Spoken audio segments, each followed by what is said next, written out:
What is going on, guys? Joey Franzo here at Flex Training Systems, and today I wanted to talk about something that probably means nothing, but I thought it was an interesting discussion, as my brain is always thinking about what can we do to, further the growth of powerlifting, to increase the chances of powerlifting reaching bigger and better things. And I thought to myself, is the big arch small ROM bench good for the growth of powerlifting? Right? So if you were to take the bench press and just show a regular person, like any bench, just like a guy benching, a typical gym bro is gonna be like, "Wow, that's really impressive. Like you could bench 500 pounds, whatever, right? You could 225 a million reps, whatever, right?" But I'm sure you guys have seen like tons of people that aren't into powerlifting just roasting people online because they have big arches and like super cheater benches or whatever. As far as powerlifting is concerned, if it's within the rules and your butt is on the bench, your feet are on the platform, your feet are on the platform, and your hands are within the rings, and you're able to follow the commands, it's legit, right? So you could pretty much do whatever as long as you stay within those rules.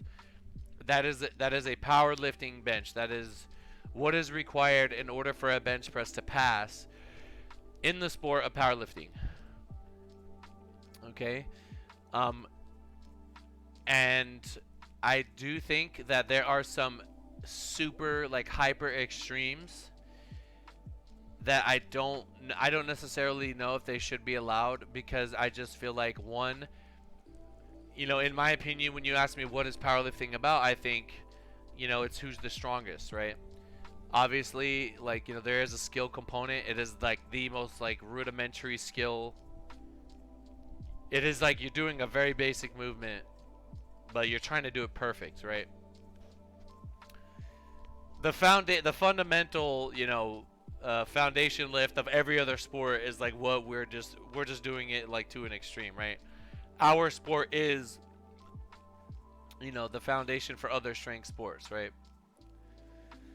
Squatting, benching, deadlifting, power cleans, stuff like that. So I wanted to just kind of talk about it, and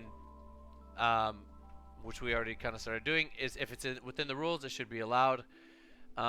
There's a lot of different points here. I've seen, I posted it in my story to kind of start a discussion, and I got some feedback, and I'm glad that I got that feedback because it allows me to take that feedback to you guys. Essentially what I said in my story was that if you had someone that could bench 500 pounds with a super arch and like 1 centimeter of range of motion, like 1 inch, right? And you had a guy that could bench like 480, 490, but it was like close grip, literally like 2 feet of range of motion, right? Like 18 inches or something like that. Would you be able to say that the person that technically lifted more weight in a powerlifting setting is stronger than the other person? I don't think so. Yes, they were able to. They didn't even move more weight over greater distance. I had a physics guy come into my, DMs and was like, in physics, like force is this times this, and like, distance times whatever, and like technically, the person that's barely moving the bar is doing less work. It is more weight, but it's so much less work that, you could arguably say that the person lifting less weight over a greater range of motion is stronger, right? Depending on how you determine strength. I did have people say that strength is determined, based on the context in which it's given. But like I said, there are some extremes in powerlifting that are so extreme, it's not even about strength at that point. You don't need much strength to unrack and hold the bar, right? If you just have to unrack, hold the bar, give as minimal bend in your arm as possible, for the bar to touch your chest, and then extend again. At that point, it's like, is that even strength? Like, what are we doing here? Is that even healthy for the sport? In my opinion, I don't think it is. I don't think that is healthy for the sport. I think that is, when if your bench press stroke is less than a range of motion, like 1 inch of range of motion, nobody's gonna pay money to see that. Nobody's gonna care to see that. And I mean, I understand. I understand it does take skill I do think it is incredibly hard for some people. I mean, it's all relative, right? But if you have to bend your arm 2 or 3 inches, and you're getting close to that point where you're losing leverage, um, and you're right on that breaking point, it can be very difficult to control really, really, really big weights like that. But there are some examples in powerlifting. I know a lot of Swedish lifters have like crazy arches, and they barely, barely, barely move the bar, just like really, really short people. We have equipment issues here. um, the reason why I bring up short people is because like shorter people tend to have shorter limbs, and the bar that we use is like one bar. It's one bar for everyone. You could be a 52 kg female, you could be a super heavyweight male. You're all gonna lift on the same bar, and at the extremes of both ends, you're gonna start to see like a benefit towards one side or the other. You're never ever gonna see somebody over 6 feet, you know, with zero ROM. It's just not going to happen, because if you're 6 feet tall, you're probably going to have somewhat proportions that are going to reflect that, and you're going to have you're going to have longer arms. You're just going to have to put your arm somewhere, so you're going to end up, if you max out your grip, it's going to be like a small person's close, or a small person's close grip or something like that, right? I hope you guys are understanding what I'm saying here. um Again, equipment issues. We're all using the same bar. I think in weightlifting they use a female bar. If someone in chat could correct me on that, let me know. Um, but you don't necessarily need to be the strongest person in order to to get a certain weight to pass, and that's where I like have a problem, right? That's where like I kind of have an issue. I understand it's not going to be perfect. It's not. There's like no way to make it perfect. People have different limb lengths. There's no real way to truly decide who is stronger, um, with all things equated, right? It's very hard. Um, that is why, like I thought about gaming, right? And I was like, gaming it comes down to mental, and all of our input is the same. We're all inputting on the same mouse and keyboard, right? Um, there's nothing. I could have short arms, long arms, big, small, tall, whatever. My brain and my ability to be fast, you know, especially when you talk about FPS, it's gonna be super skill. It's like hyper focused on skill, as opposed to like physicality or something like that. It's a way of like kind of making things equal. If somebody, or in chess, for example, if somebody beats you in chess, they're consistently, they're just better than you. There's no, oh, this person was tall, or this person whatever. No, they're just smarter than you. They literally have consistently beaten you, right? Um, Obviously, we're talking about powerlifting. It's a physical thing. So obviously, your genetics are going to play a big role, and how you're able to manipulate your body to get the weight moved. But I think it should be a test of strength and skill, right? We have, is powerlifting a test of strength and skill, but it should lean a little bit more towards strength, right? Maybe 60-40, 70-30 even, 75-25. It can't be so much skill to the point where you don't even need to be that strong. Like how absurd is it if a guy like a strongest powerlifter in the world has like no muscle on them, right? In a certain weight class, because they're just really good at like being flexible or manipulating their body in a way to get a lift to pass. Even though they're clearly they're lacking muscle mass or something like that. I'm not saying powerlifting is all about having muscle. I do think in most, like, understand this whole discussion,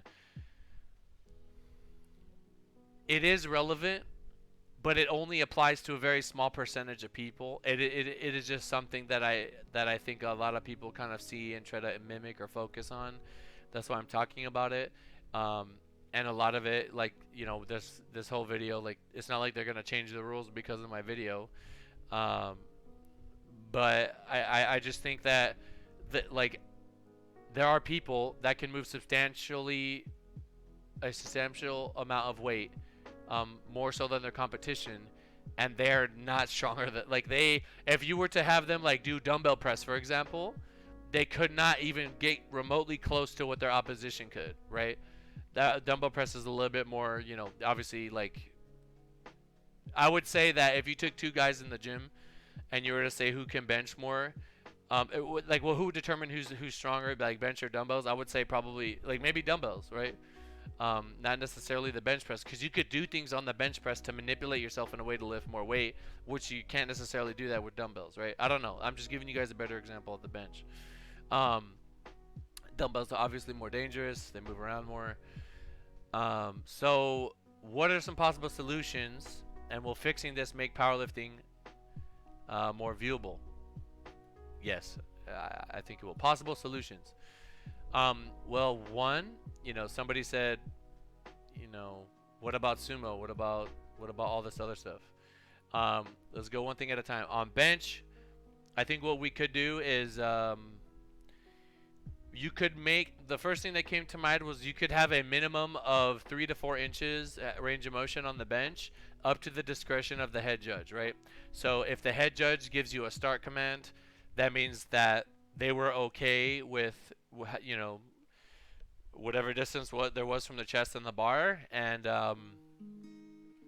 I understand you're making it like super subjective at that point, and that judge could just be like on one that day and give someone like some cheater call or whatever. But that happens all the time, right? We'll have squats that shouldn't have passed, and deadlift calls that were like super soft lockout and they pass somehow. It is what it is. Or it might be a little bit better to do this is for certain weight classes, maybe, or for women's weight classes.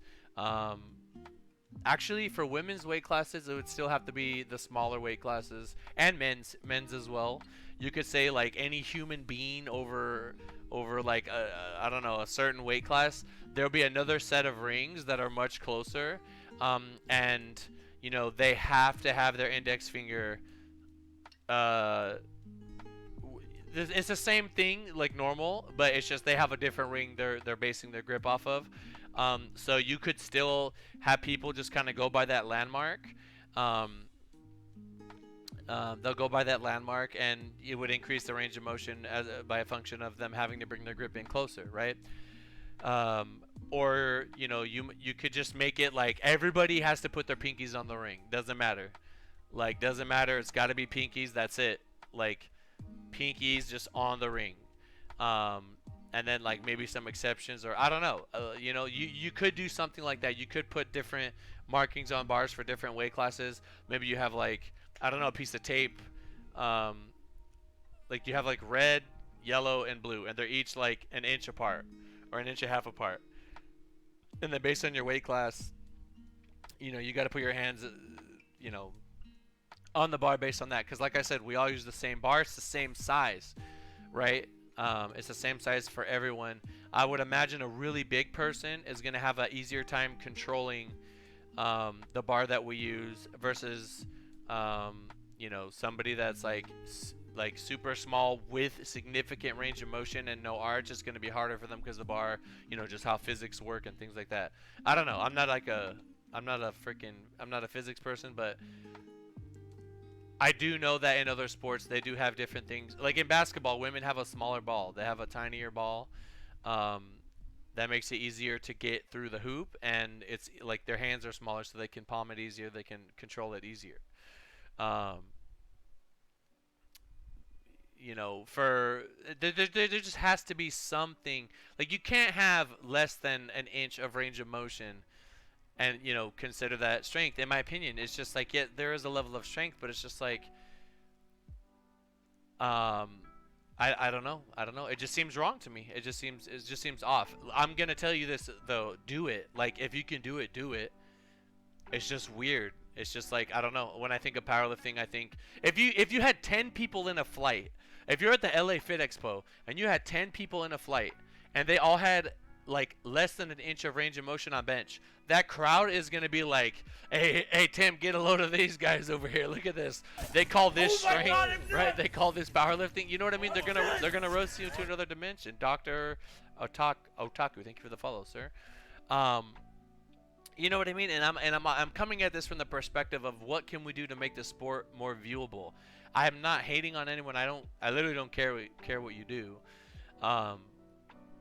But I do feel like you have two lifters that are like neck and neck, and one guy's like, close grip, flat back, full range of motion, boom, 500 pounds, and the guy comes out and does this, and then moves the bar an inch and hits 510, 520, and it's just like, I bet you the 500 guy with the close grip could launch the other guy over the moon. You get what I'm saying? Like, it's just weird. It's just wrong to me. You guys understand what I'm saying? Do you feel me on this? It just don't seem right. At the end of the day, if it's allowed, you could do it. I just repeated myself. Like, if it's technically within the rules, then it's fine. Do it. Like, it's allowed. And I have talked to. I mean, you guys are already mentioning, like, oh, like you're talking about Noriega. Da da da. I was actually not inspired by his bench. I actually don't really care. Like, his bench is hard for him. I know it's hard for him because I worked with him for 4+ years. I know it's difficult for him. There's a level of technique and strength that he needs in order to do that. It is kind of getting into that realm of, hey man, you kind of getting by on a pass here. Like, it is hard to do, but it's more tech and a little bit less strength than somebody else with more range of motion. But that wasn't what inspired this video. I saw some crazy example of it, and I was just like, this is not strength. This is being flexible. Somebody said, can you just limit the arch? I don't think you can stop the arch. It's just a safety thing. You can't, like, the arch has to be allowed. Oh my God! That's why I think it'd be better to just put like a restriction on, like, where you put your hands in the bar. Sporadic ruts. Hello, thank you for the follow. Add grip restrictions. We already talked about that. ROM restrictions up to head judge. I don't necessarily like that one that much, but like putting a limitation on where you can place your hands on the bar could be a possible solution. I think it could make the bench more respected. Amongst the smaller weight classes, and we want to have, like, how many times have you seen like a small female, specifically because usually girls are more flexible, post a bench with like minimal range of motion and the internet come after them, right?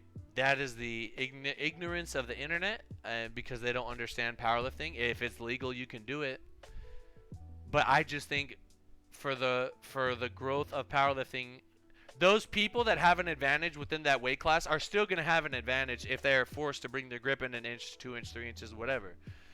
So you're not really taking anything away. You're just making it so they have to move the bar at an appreciable distance. You know what I mean? Just to make it a little bit more respectable. Now, really, last point here. What about sumo? In my opinion, I haven't seen. I don't think sumo is like that big of a deal. That is a good example of like requiring some level of strength and having to be technically sound. I know it's a little bit contradictory, but I have not seen a like sumo where their feet are all the way at the plate and they move the bar 1 inch. You know what I mean? I think it's within the realm of being acceptable, and people can look at that and be like, okay, like, I could get behind that. Like, this guy's lifting a lot of weight. It's still acceptable, whatever. It is going to be easier for really, really, really small people, like what's the women's weight class below 52? I forget. It's like such a obscure weight class. Like the really small girls, like, yeah, you're going to be short. You're going to be under 5 feet, so you don't have to move the weight that far. Same thing for men, the 59 kg, I believe. Those classes don't necessarily get the biggest viewership anyway. I've heard discussions around like making, getting rid of the lower classes. I don't know. I'm always just thinking of like what do we need to do to get powerlifting to the next level? How do we make it more viewable, more exciting, more expectable with the general population? Long arms in the deadlift. There's not really anything we can really do about that. If you force everyone to do conventional, I think that would eliminate a lot of people that can be remotely competitive pulling sumo. And in my opinion, a big sumo deadlift is still hard, right? It's not the same as moving the bar 1 centimeter on bench. You get what I'm saying? It's not. Like, yeah, you can be built for sumo. Some of the best sumo deadlifters in the world, they're still gonna have to be decent in order to in order to pull what they pull. Whereas if you're just at the point, here's the point for me, right? Someone said, what's the breaking point, right? When it becomes a question of, is that person even strong? or are they just flexible? That's where I'm like, all right, that's the breaking point for me, right? Short femurs in the squat. I mean, the thing is with the squat, we all have to get our hip below the top of our knee. Doesn't matter nothing matters, right? Yes, some people are gonna have an easier time doing that than others, but it's the same in fighting. Some people are gonna have more reach on you. Some people are gonna be taller. Um, there are players in the NFL right now that are not fair. Like it's just not fair to play against them. They're just like genetically better. Like, you know what I mean? It is what it is. So there's always going to be that level of degree, and we kind of want that, right? We want to see freaks. We want to see people that just like, how are they able to lift this weight? Um, like how? Like it just doesn't even make sense. And I get excited about the idea of going to see a competition where like you're going to see 10 lifters and they are the best of the best. They are supremely ahead of the pack. They are just the best in the world at what they do, and they're going to lift some nutty weights with like perfect form for them, and that excites me, right? And I can understand the people that see value in the super crazy minimal ROM bench. I understand that. I am indifferent to either or. Um, but I just feel like that, like, you got to have at least a couple inches on your lifts. Um, but yeah, that's pretty much it, guys. Let me know what you guys think in the comments below. I don't normally do this, but somebody said, hey man, you're really consistent on YouTube. You should try this. And they said you should try asking for likes. So what I'm going to do is, if you made it this far, at least I put at the end, go ahead and like the video. Let me know that lets me know that you made it this far. Yeah, if you're not subscribed, go ahead and subscribe. Check the links in the description down below. Let me get a hashtag. Hashtag Big Bench. Hashtag Big Bench in the comments down below. Oh my God, I'm done! Thank you for the follow, Burger Dex, and I'll see you guys in the next one. Peace.